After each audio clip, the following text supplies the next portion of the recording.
बिस्मिल्लाहिर्रहमानिर्रहीम इय्याका नअबुदु व इय्याका नस्तईन। मेरे पाकिस्तानियों, जब मैं समझता हूँ कि ये अब हुकूमत कामयाब होगी है साइफर को दबाने के लिए, क्योंकि साइफर के अंदर एक ऐसी चीज़ है जो डायरेक्टली ये जो लोग इस वक्त हुकूमत कर रहे हैं और इनके पीछे जो सहूलतकार था, ये तो डायरेक्टली इनके ऊपर आता है कि इन्होंने एक साजिश करके एक इलेक्टेड हुकूमत गिराई। लेकिन ये खुद ही अपने पैर पे कुल्हाड़ी मारने के लिए माहिर हैं। इतना इनको खौफ है कि इमरान खान किसी तरह इलेक्शन से बाहर किया जाए, क्योंकि वो डर लगा हुआ है कि इलेक्शन में आ गया तो हार जाएंगे। तो इनकी पूरी कोशिश होती है कि हर कोई मौका ना जाए कि किसी तरह उसको डिस्क्वालीफाई करिए, जेल में डाले। ये कोई 14 महीने से ये लगे हुए हैं। पहले इससे मैं सिर्फ आज़म खान के ऊपर बात करना चाहता हूँ। जिस आज़म खान को मैं जानता हूँ वो ईमानदार आदमी है, काबिल आदमी है, और जिस तरह की बातें मैंने पढ़ी हैं साइफर में वो कह नहीं सकता। जब तक मैं आज़म खान के मुंह से नहीं सुनूंगा मैं मानूंगा नहीं, क्योंकि उसमें ये कई बातें हकीकत के साथ नहीं हैं। या तो ज़बरदस्ती से उसे करवाया गया है, क्योंकि ज़बरदस्ती तो इस वक्त सारी 2 पार्टीज बना दी हैं। ज़बरदस्ती में लोगों के ऊपर बंदूक रख के कि जी आप इस पार्टी में जाएं, और बंदूक करके दूसरी पार्टी में जाएं। उनके ही बेचारों का बेड़ा गर्क करके रख दिया उसमें। और फिर जो हमारे लोगों को जो जोर डाला हुआ है पार्टी छोड़ो, बेचारे जेलों में हमारे लोग पड़े हैं, औरतें पड़ी हुई हैं, उनको बस सिर्फ कहें कि जी आप इमरान खान के खिलाफ वादा माफ को गवाह बन जाए। ये वो बनते हैं तो आप छूट जाएंगे, और या फिर कि जनाब आप खड़े होके जाके वो टीवी पे कहें मैं पार्टी छोड़ रहा हूँ। ये इस तरह की इस वक्त जो हम तमाशा देख रहे हैं वो इस तरह का चल रहा है। तो मैं नहीं मानता कि आज़म खान ने कई बातें इसमें से कही हैं और कई सच भी हैं। लेकिन साइफर था क्या? 6 मार्च को 2022 6 मार्च मीटिंग होती है।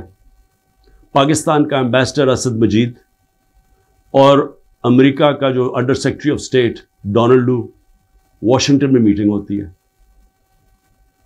ऑफिशियल मीटिंग होती है। ऑफिशियल मीटिंग का मतलब कि दोनों तरफ नोट ले रहे होते हैं उस मीटिंग के। उस मीटिंग के बाद एक साइफर का मतलब होता है एक खुफिया, एक कोड के अंदर मैसेज भेजी जाती है, जो कि सारी दुनिया में आपके जो हमारे जो एम्बेसडर्स होते हैं वो सारी दुनिया में हर मुल्क के एम्बेसडर अपने फॉरेन ऑफिस को खुफिया मैसेजेस भेजते हैं, जिसको साइफर कहते हैं। वो साइफर आता है पाकिस्तान, और वो मैं जब पढ़ता हूं तो उसमें क्या लिखा होता है। साइफर में 2 मेन चीज़ें हैं, बाकी तो और भी छोटी मोटी चीज़ें हैं। सबसे बड़ी चीज़ लिखी होती है कि जी इमरान खान को आपने अदम एतमाद की वोट में पाकिस्तान के प्राइम मिनिस्टरशिप से हटाना है। और एक और चीज़ लिखी होती है कि इमरान खान ने अकेला फैसला किया कि रूस जाने का। आपको पता है रूस, और तब तक जंग शुरू हो चुकी थी रूस की यूक्रेन में, तो इमरान ने अकेले ने फैसला किया। जबकि असद मजीद हमारे एम्बेसडर कह रहे हैं कि नहीं, इमरान खान ने अकेला फैसला नहीं किया, ये सब स्टेक होल्डर्स ने मिलकर फैसला किया था। लेकिन जिस तरह वो बात करता है, असद मजीद, सलाम करता हूं मैं अपने एम्बेसडर को, वो कहता है उसके बाद जो मुझे मैसेज कि इनके खिलाफ आपको प्रोटेस्ट करना चाहिए, डिमार्च करना चाहिए कि इसने बड़ी गलत ज़बान इस्तेमाल की है। गैरतमंद डिप्लोमेट हमारा। लेकिन वो गैरत यहां नहीं जागती जब वो यहां पहुंचता है। साइफर जाता है आर्मी चीफ के पास भी, फॉरेन ऑफिस में भी, मेरे पास भी आता है। मैं जब वो देखता हूं मैं हैरान हो जाता हूं कि इसकी जुर्रत कैसे पड़ी है लिखने की। ये कैसे कह सकता है? और फिर जब मैं ये देखता हूं कि ये कह रहा है एक एम्बेसडर को कि अपने प्राइम मिनिस्टर को आपने हटाना है, तो फिर मैं देखता हूं कि ये मेरे लिए तो नहीं है। एम्बेसडर तो मुझे जवाब दे है, तो मुझे कौन हटा सकता है? पाकिस्तान में मुझे कौन हटा सकता था? एक ही आदमी, जनरल बाजवा। साइफर तो जनरल बाजवा के लिए है, उसने भेजा है। तो मुझे वहां से पहले से होता है कि अब तक हमें लोग कह रहे हैं, मुझे खबरें आती रहती थी कि जनाब फैसला हो गया आपकी गवर्नमेंट हटाने को। मुझे रिपोर्ट आ रही रहती है, IB वाले मुझे आके बताते थे कि जी देखें शहबाज शरीफ की खुफिया मीटिंग्स हो रही हैं, बीच में इनके लोग पड़े हुए हैं, जनरल बाजवा की कोई फादर इन लॉ उनके घर मीटिंग्स हो रही हैं, ये सारी मुझे खबरें आ रही थी। लंदन किसी को भिजवाया जा रहा है, तो मैं मानता नहीं था। मैं जनरल बाजवा को जब मिलता तो वो कहते थे हो ही नहीं सकता, हम तो कॉन्टिन्यूटी चाहते हैं। और मैं भी अपने आप को होता हूँ कि मैं मान जाता था। लेकिन जब ये साइफर आया तो तब मुझे हुआ कि ये तो इसके बगैर हो ही नहीं सकता। फिर से कि कौन प्राइम मिनिस्टर को हटा सकता है सिवाय एक आदमी के जिसके पास पावर है पाकिस्तान में, तो पावर उधर ही है, सुपर किंग है, सब पूछने वाला कोई नहीं है, लेकिन पावर ही पावर है। उसके बाद अगले दिन अदम एतमाद असेंबली में टेबल हो जाती है और एकदम हमारे लोग हिलना शुरू हो जाते हैं। और फिर हमारे इत्तेहादी वो भी एकदम हमारे से खुश नहीं होते। लेकिन ये याद रखें कि ये टाइम कौन सा था? ये वो टाइम था जब पाकिस्तान की इकॉनमी 17 साल में सबसे बेहतर इंप्रूव कर रही थी। इकोनॉमिक सर्वे उठा के देख लें आप, सारे इकोनॉमिक इंडिकेटर्स देख लें, हम बड़े मुश्किल वक्त से निकले थे, बैंकरप्ट इकॉनमी मिली, 2 साल कोरोना आ गया, दुनिया ने तारीफ की कि पाकिस्तान वो मुल्क है जो टॉप 3 मुल्क है जिन्होंने सबसे बेहतर कोरोना, इतनी बड़ी वबा, इतने बड़े क्राइसिस से डील किया। जबकि हिंदुस्तान में तबाही आई, ईरान में तबाही आई, साथ वाले मुल्क, पाकिस्तान की तारीफ दुनिया करती थी। वो एक अमेरिका के अंदर जो फाइनेंशियल एडवाइजर था ट्रंप का, मेरा वो कहता है कि अगर पाकिस्तान का जिस तरह कोरोना पे पाकिस्तान ने डील किया, अगर अमेरिका करता तो 10 खरब डॉलर का अमेरिका को बचता था। तो उधर से निकले, इकॉनमी ग्रो कर रही है, इंडस्ट्री ग्रो कर रही है, तो एकदम ही आदमी एतमाद किधर से आ गई। तो जिसको मैसेज दी थी उसने अपना काम शुरू कर दिया, एजेंसीज ने काम शुरू कर दिया, हमारे लोगों को मैसेजेस आनी शुरू हो गई कि जनाब ISI के लोग एक्टिव हो गए। मुझे जब आया, मैं जनरल बाजवा के पास गया, मैंने कहा आपका लाहौर वाला जो आदमी है वो हमारे MNS को कह रहा है कि हमने हाथ उठा लिया है, अब आने वाली गवर्नमेंट दूसरी है, ये शहबाज शरीफ की। मैं जनरल बाजवा को अच्छा उसने कहा है, मैं अभी उससे फारग करता हूं। तो ये ड्रामे हमारे से होते रहे, पीछे से पूरा प्लान बना हुआ था। अच्छा, पहले तो मैं ये कहूं कि मुझे इतना शर्म आई, मुझे पाकिस्तानी होते हुए मैं आपको सच बताना चाहता हूं, मुझे शर्म आई कि इसकी जुर्रत कैसे हुई किसी छोटे एक ऑफिशियल की कि जो हमें इतनी बड़ी धमकी दे दे और एम्बेसडर के जरिए मैसेज भिजवाए कि प्राइम मिनिस्टर को हटा दो। लेकिन उसकी गलती नहीं थी, शर्म यहां नहीं आ रही थी। जिन लोगों की जिम्मेदारी थी कि कौम की हिफाजत करना, जिस आदमी की कि कौमी वकार को बचाना, कौमी गैरत, वो साथ मिला हुआ था। उसने उनके, यानी ये सारा प्लान उधर से शुरू हुआ था। और मैं सिर्फ अपनी कौम से ये कहना चाहता हूं कि देखें, ये याद रखें कि अब एक चीज समझें, जब अगर मैं जनरल बाजवा की तनकीद कर रहा हूं, और ये मैं सारा साबित कर सकता हूं क्योंकि मुझे पता है सारी चीजें मेरे अंदर, एक एक चीज मुझे याद है हुआ क्या, उससे पहले भी उसके बाद भी। मैं पाकिस्तान की फौज की तनकीद नहीं कर रहा, मैं एक आदमी की कर रहा हूं जो गलती की जिसने। हम बहुत बड़ा जुल्म कर रहे हैं अपने मुल्क से कि हम जनरल फैसल नसीर, मुझे पहले से पता था कि मेरे ऊपर, मैं 6 हफ्ते पहले से लगा हुआ था कि मुझे इन्होंने कत्ल करने की कोशिश करनी है और दीनी पसंद के नाम, मेरी जलसों के अंदर तकरीरें थी। तो जब मेरे ऊपर अटेम्प्ट होता है और मैं FIR लगवाता हूं, मुझे पता था कि ये पीछे सबसे ये था, मास्टरमाइंड था, अपनी FIR नहीं कटवा सका। जब JIT के अंदर यह साबित हो गया कि एक ने 3 शूटर थे, तो जो सारा हुकूमत का जो इन्होंने कोशिश कर रहे थे कहने की जी दीनी इंतहा पसंद है, वो जब सारा वो इनका नैरेटिव ही खत्म हो जाता है, तो इन्होंने JIT को सैबोटाज किया और फिर मेरे ऊपर गद्दारी का एक पर्चा कर दिया है कि जनरल फैसल नसीर को मैंने डर्टी हैरी क्यों कहा, साइकोपैथ क्यों कहा, मेरे ऊपर गद्दारी का पर्चा लग जाता। मैं फिर से कहता हूं कि अगर हमने ये करना है अपने मुल्क के साथ कि किसी इदारे को, अगर मैं किसी जज की बात करूंगा तो मैं सारी जुडिशरी के खिलाफ हो गया, इसका मतलब क्या, मैं पुलिस के खिलाफ करूंगा तो सारी पुलिस को मैंने बुरा भला कह दिया। ये तो हम अपने मुल्क को तबाह कर रहे हैं। ये प्लीज मेरी कौम, प्लीज आप ये समझ जाएं एक बात, अगर माशरे से आप तनकीद खत्म करते हैं, आप माशरे की कब्र खोद देते हैं, क्योंकि इस्लाहत होती कैसे है, इंक्वायरी क्यों होती है?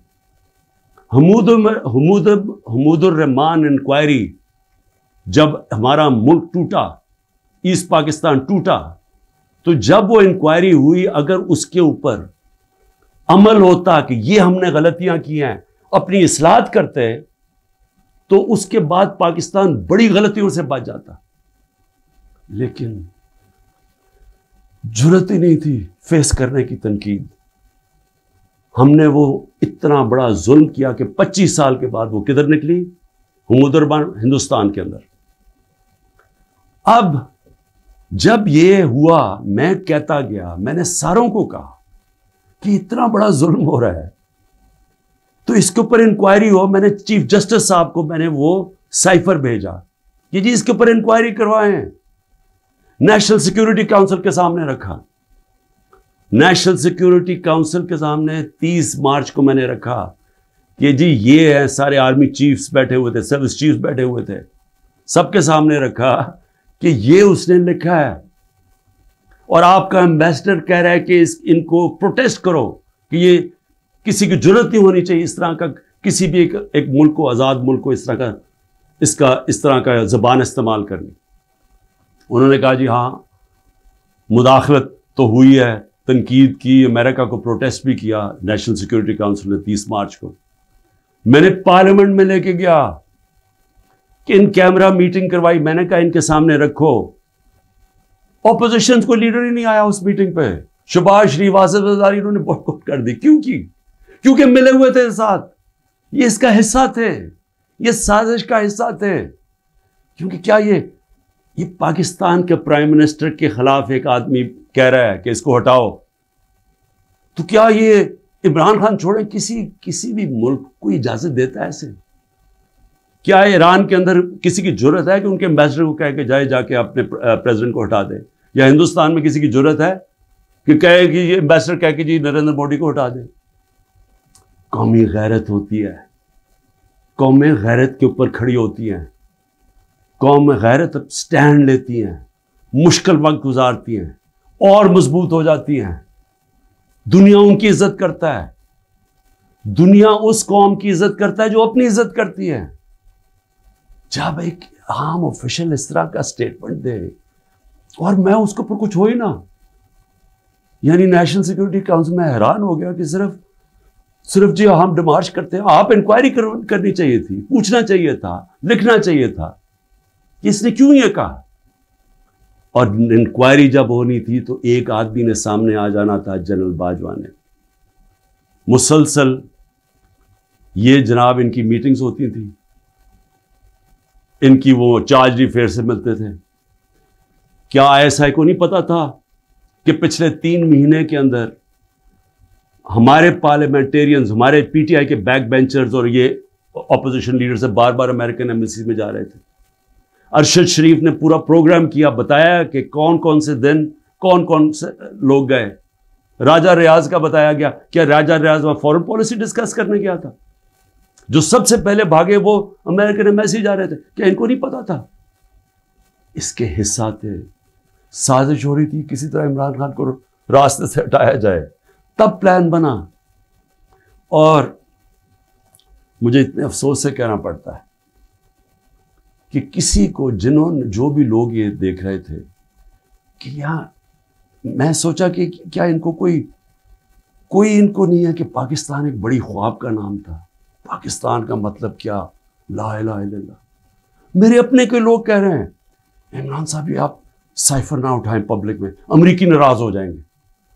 मैं पब्लिक में जाके, मैं क्यों पब्लिक को बताया? मैं अपनी कौम को बताना चाहता था, क्योंकि कौम गैरतमंद है, कौम खड़ी हो गई साथ। ये सियासी तौर पे नहीं मैं कर रहा, मैं एक वो पाकिस्तानी हूं जो इस मुल्क के जो ख्वाब था मैं उसमें बिलीव करता हूं कि ला इलाहा इल्लल्लाह, कोई नहीं है खुदा सिवाय अल्लाह के। मैं कोई किसी की गुलामी नहीं करने के लिए तैयार। और मैं आपको ये अमेरिका का भी बता दूं, देखें अमेरिका की एक बात समझ है, अमेरिका जो है वो अपने मफाद के लिए फैसले करता है, वो दोस्तियां नहीं निभाता। अमेरिका अपने इंटरेस्ट को प्रोटेक्ट करता है। हमारा काम है हम अपने इंटरेस्ट प्रोटेक्ट करें। जब वॉर ऑन टेरर में मैंने मुखालफत की कि हमें अमेरिका की जंग में नहीं शामिल होना चाहिए, उठा ले मेरी स्टेटमेंट्स, मैं हर बार कहता रहा कि ये हमारी जंग नहीं है। मैं क्यों कह रहा था? मैं अपने लोगों के लिए कह रहा था।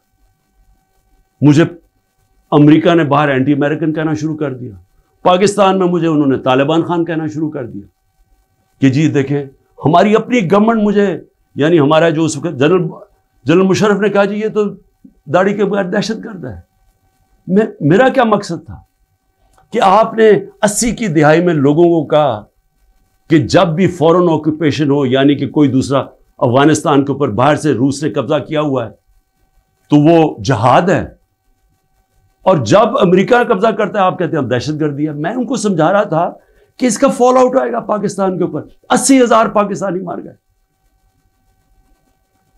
पता नहीं कितने 100 अरब डॉलर से ज्यादा मुल्क को नुकसान हुआ। लेकिन उससे ज्यादा जो दुनिया में हम बदनाम हुए, सारी दुनिया में हमारा मजाक, हमें कहा गया जी सबसे खतरनाक मुल्क है पाकिस्तानी दहशतगर्द। पाकिस्तानियों से जो दुनिया में हुआ, हरा पासपोर्ट दे के लेदर लाइन में खड़ा कर देते थे, कितने पाकिस्तानियों को बाहर से डिपोर्ट कर देते थे।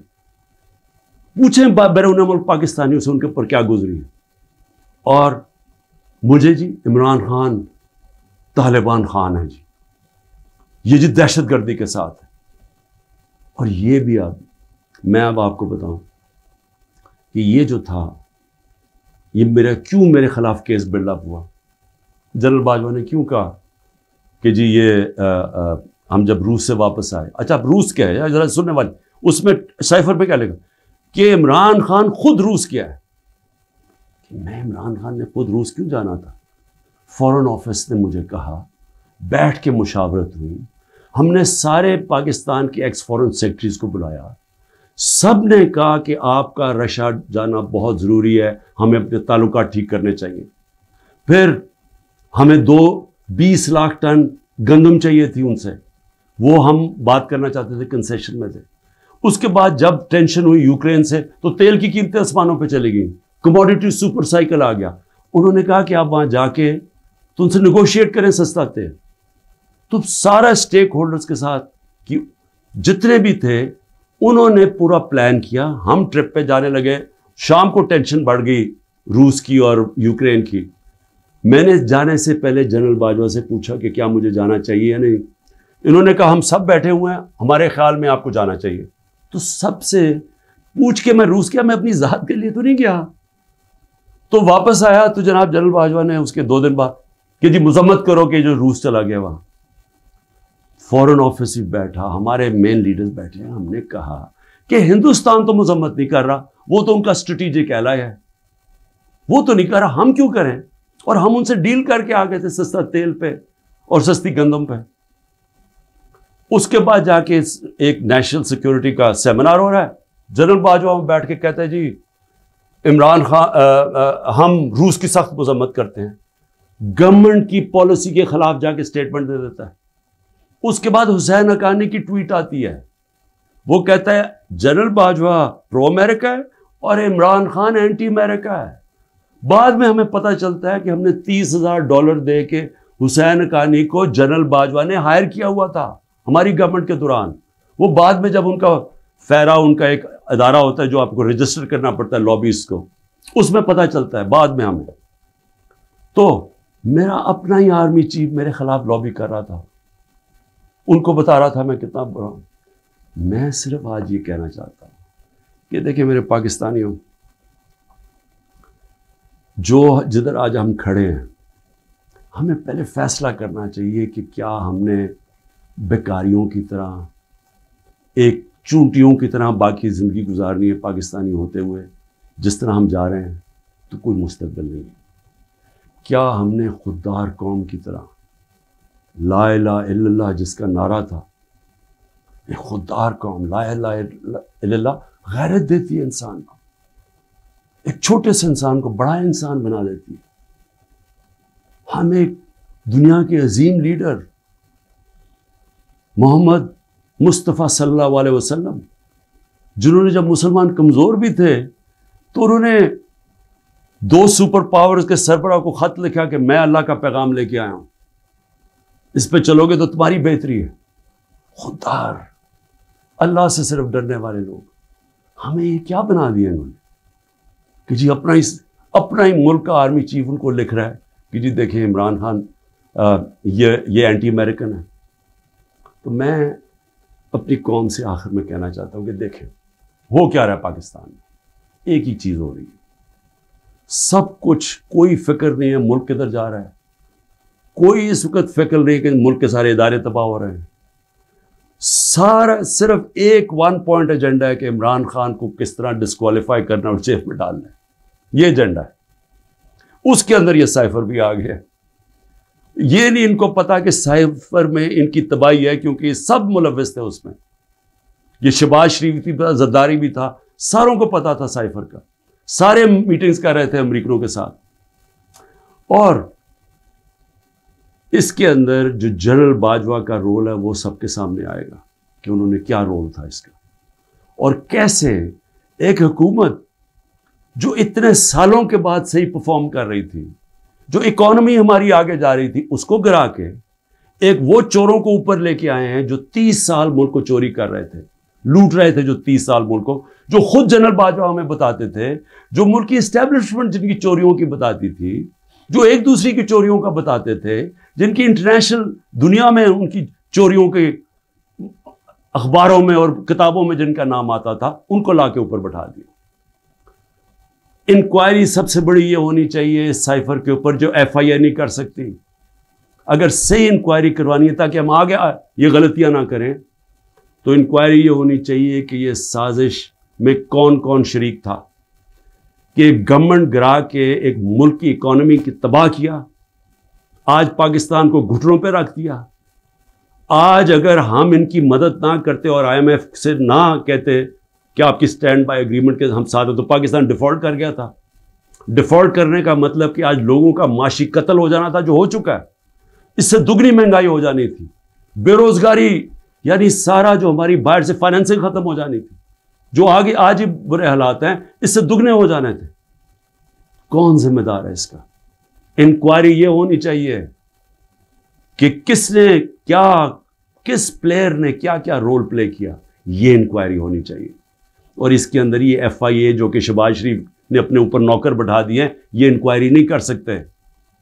और मैं जो आखिर में बताना चाहता हूं कि जो कोशिशें हो रही हैं, कोशिश क्या हो रही है, हर चीज करते हैं वो फेल हो जाती है, क्योंकि अल्लाह हक है। तोशाखाना के अंदर क्या चीज है जी? इमरान खान ने उनको कहा कि जो तोशाखाना में अभी भी लोग बैठे हुए हैं, जिनका काम है असेस करना कि एक जब आपको तोहफा मिलता है उसकी क्या कीमत है, मैंने उनको कहा कि कम कीमत दिखाओ, और अब वादा माफ गवाह ढूंढ रहे हैं कि कोई जाके बताए कि इमरान खान ने हमें कहा था कीमत कम दिखाएं। और उसके अलावा अल कादर यूनिवर्सिटी, यानी ये सोचे कि एक यूनिवर्सिटी बनती है जो सीरत नबी पढ़ाने के लिए, ताकि लोगों का किरदार हम ठीक करें, कैरेक्टर बिल्डिंग करें, बताएं कि हमारे जो बड़े बड़े सूफी थे यहाँ, जिनकी वजह से इस्लाम फैला, उनकी पैगाम क्या था, नए लीडरशिप प्रोड्यूस करें जो कि सीरत नबी पे हो, और फिर मुफ्त तालीम मिले, टेक्नोलॉजी भी पढ़ाई जाए, लेकिन मुफ्त तालीम। इस वक्त सारे जो पढ़ रहे हैं वो हैं जो कि गरीब घरानों के स्टूडेंट्स हैं, मुफ्त पढ़ रहे हैं वहां। ये जनाब इमरान खान ने जुर्म किया है कि जी अल कादर यूनिवर्सिटी बना दी, जो जाती फायदा हो गया मुझे, जिस तरह कि मुझे उससे कोई आमदनी आ रही है, जिस तरह शौकत खानम से ही आ रही है या नमल यूनिवर्सिटी से। और फिर मेरे ऊपर पहले जुल्म किया जाता है और मेरे ऊपर ही केसेस कर देते हैं।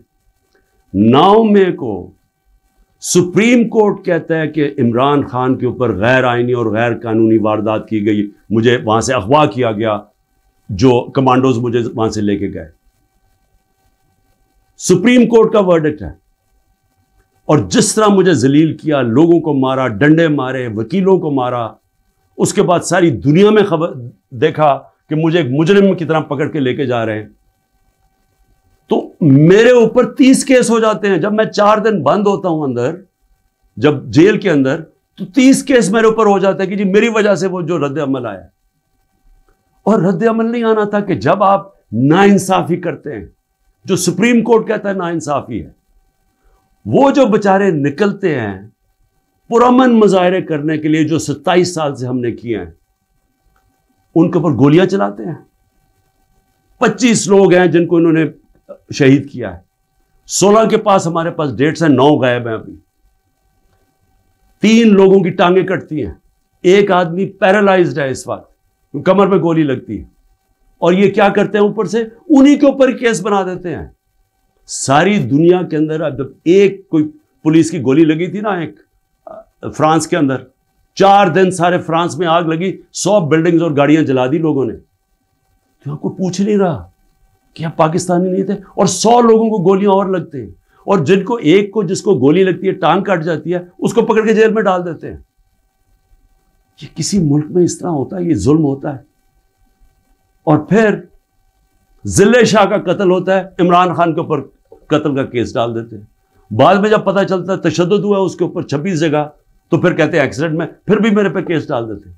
कोयटा के अंदर एक, सारे कोयटों का पता है, जाती दुश्मनी पे एक वकील मारा जाता है, इमरान खान के ऊपर 302 कत्ल केस हो जाता है। मैं सवाल ये पूछता हूं कि क्या कौम ये नाइंसाफी नहीं देख रही? और ये जो निज़ाम आप कर रहे हैं, ये समझ रहे हैं कि ये बहुत बड़ा कोई डंडे मार के और खौफ से लोगों को अपनी तरफ ले आएंगे, या लोग वोट किसी और को दे देंगे। ये इंसान है, ये भेड़ बकरियां नहीं है। और इसके ऊपर, इस निज़ाम के ऊपर जो हज़रत अली का कौल है, वो गौर से सुन लें। कुफ्र का निज़ाम चल जाएगा, लेकिन जुल्म और नाइंसाफी का निज़ाम नहीं चल सकता। हुकूमतें चलती हैं अखलाकी कुव्वत पे, डंडे मार के जानवर चलते हैं। डंडे मार के नहीं चलवा सकते आप लोगों को। लोगों को अगर आप ये समझते हैं कि इसकी जुल्म की वजह से ये चोरों को तस्लीम कर लेगी कौम, जो 30 साल से मुल्क को लूट रहे हैं, जिनके पैसे बाहर पड़े हैं, जिनकी सारा ये, जैसे ये इन्होंने इक़्तिदार से फिर बाहर भाग जाना है, तो अगर ये समझते हैं कि लोग इस खौफ की वजह से इनको तस्लीम कर जाएंगे, मुझे तरस आ रहा है उन लोगों के ऊपर जिनकी ये सोच है। पाकिस्तान जिंदाबाद।